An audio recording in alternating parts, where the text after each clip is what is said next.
Hello class, welcome to के to maths academy. और आज जो हम करने जा रहे हैं मैट्रिसेस चैप्टर का एक्सरसाइज 3.2 का क्वेश्चन नंबर 6। देखिएगा, क्वेश्चन बहुत ज़्यादा इंपॉर्टेंट है सीबीएसई बोर्ड में और हमारे स्टेट बोर्ड्स में काफ़ी ज़्यादा पूछा जाता है। क्वेश्चन बहुत इजी है और साथ साथ इम्पोर्टेंस बहुत ज़्यादा है इस क्वेश्चन की। तो समझते ज़रा क्वेश्चन बोलना क्या चाह रहे हैं। देखिएगा, बड़े आराम से समझेंगे क्वेश्चन को और बड़े आराम से सॉल्व करने की पूरी पूरी कोशिश करेंगे। देखिएगा, उसने कहा कि एक मैट्रिक्स आपको दे रखी है और इसका ऑर्डर दिया हुआ है 2x2। साथ साथ दूसरी मैट्रिक्स दे रखी है, इसका भी ऑर्डर दिया हुआ है आपको 2x2। आपको केवल ये कह रहा है कि आप इस पूरी इक्वेशन को या इस पूरे एक्सप्रेशन को सॉल्व करके लाना है आपको। कोई दिक्कत नहीं है, बस इतना बोला हुआ है कि ये जो आपकी मैट्रिक्स है, मैट्रिक्स के बाहर एक कॉस थीटा दिया हुआ है।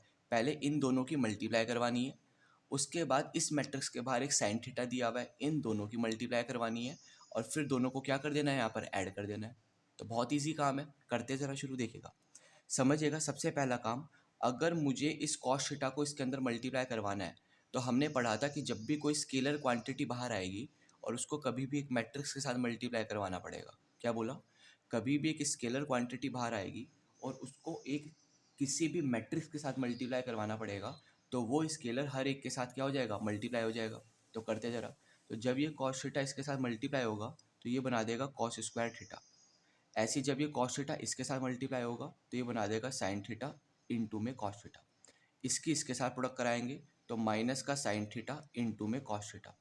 और जब कॉस थीटा की इसके साथ प्रोडक्ट करवाएंगे तो ये बना देगा कॉस स्क्वायर में थीटा। क्लियर होगी बात नहीं? तो ये हमने अभी तक फिलहाल जो सिंप्लीफाई किया वो किया इन दोनों को। अब क्या करेंगे, बीच में सर प्लस का साइन है। अब इसके बाद सर जो सिंप्लीफाई करना है हमारे को, वो करना है साइन थीटा और इस पूरी मैट्रिक्स को। यहाँ पर ही वही सेम बात है, कुछ अलग बात नहीं है। सर यहाँ पर भी बाहर एक स्केलर दिया हुआ है और स्केलर की मल्टीप्लाई किसके साथ करवानी है, मैट्रिक्स के साथ। हमें पता है जब भी स्केलर की मल्टीप्लाई किसी भी मैट्रिक्स के साथ होगी, क्या बोला, जब भी स्केलर की मल्टीप्लाई किसी भी मैट्रिक्स के साथ होगी तो वो स्केलर हर एक एलिमेंट के साथ जाकर क्या हो जाएगा, मल्टीप्लाई हो जाएगा। तो करते ज़रा काम को शुरू। देखना, जब साइन थीटा की इस साइन थीटा के साथ कराऊंगा तो ये बना देगा साइन स्क्वायर थीटा। ऐसी साइन थीटा की जब यहाँ कराऊंगा तो ये बना देगा माइनस का साइन थीटा इंटू में कॉस थीटा।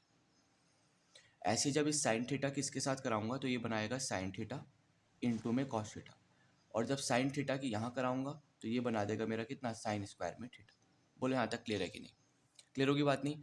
तो हमने फिलहाल तक क्या किया सर, कुछ भी नहीं किया फिलहाल तक। तो फिलहाल तो हमने इसको इसके साथ मल्टीप्लाई करवाया, इसको इसके साथ मल्टीप्लाई करवाया और जो एडिशन था वो एडिशन ऐसी बीच में लगा कर रखा।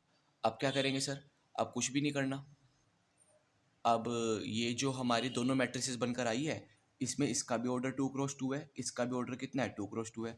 अगर दोनों का ही ऑर्डर 2x2 है तो साफ सी बात है सर, दोनों मैट्रिसेस क्या हो जाएंगी, ऐड हो जाएंगी। हमने पढ़ा हुआ है कि matrices will be added if and only if the order will be same.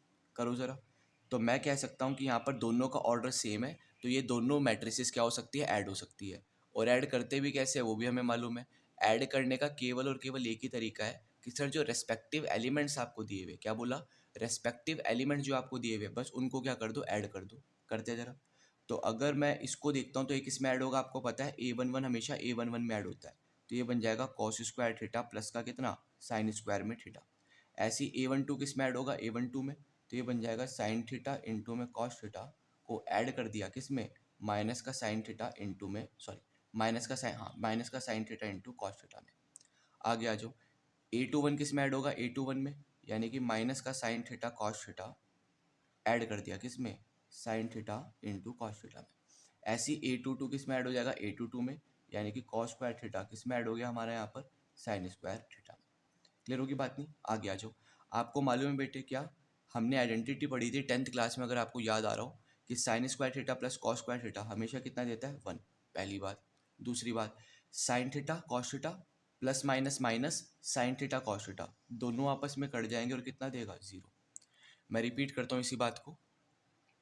यहाँ पर भी साइन थीटा कॉस थीटा है, यहाँ पर भी साइन थीटा कॉस थीटा है। प्लस माइनस कितना हो जाता है, माइनस। तो एक प्लस का साइन थीटा कॉस थीटा है और एक माइनस का साइन थीटा कॉस थीटा है। तो दोनों टर्म्स आपस में कट कर कितना दे देगी, 0। सेम इन दिस केस, यहाँ पर भी साइन थीटा कॉस थीटा है, यहाँ पर भी साइन थीटा कॉस थीटा है, ये प्लस में है और ये किस चीज़ में, माइनस में है। तो दोनों आपस में कट के कितना दे देगी, 0। आगे आते हैं, ये साइन स्क्वायर थीटा प्लस का कॉस स्क्वायर थीटा कितना देगा, दोबारा से 1। तो यही हमारा क्या आ गया, आंसर आ गया। क्लियर होगी बात नहीं? तो हमने क्या किया, पूरी की पूरी ये जो एक्सप्रेशन टाइप दे के रखी थी आपको, इसको सिंप्लीफाई कर दिया और फाइनली कह दिया कि जो हमारा आंसर आया है वो निकल कर आया 1 0 0 और 1। और इसी चीज़ को आपको पता है आइडेंटिटी मैट्रिक्स बोलते हैं, तो आप इसको I2 से भी डिनोट कर दो तब भी कोई दिक्कत आने वाली नहीं है, क्योंकि आपको पता है I2 का मतलब क्या है, आइडेंटिटी मैट्रिक्स ऑफ ऑर्डर 2। और आइडेंटिटी मैट्रिक्स आपको पढ़ाया हुआ है पहले भी। आइडेंटिटी मैट्रिक्स का मतलब सिर्फ इतना सा है कि डायगनल एलिमेंट 1 होने चाहिए और बाकी सारे एलिमेंट ऑफ डायगनल एलिमेंट क्या होने चाहिए आपके 0। तो यहाँ पर देख लो, डायगनल एलिमेंट तो 1 है और ऑफ डायगनल कितने हैं सारे हमारे 0। क्लियर होगी?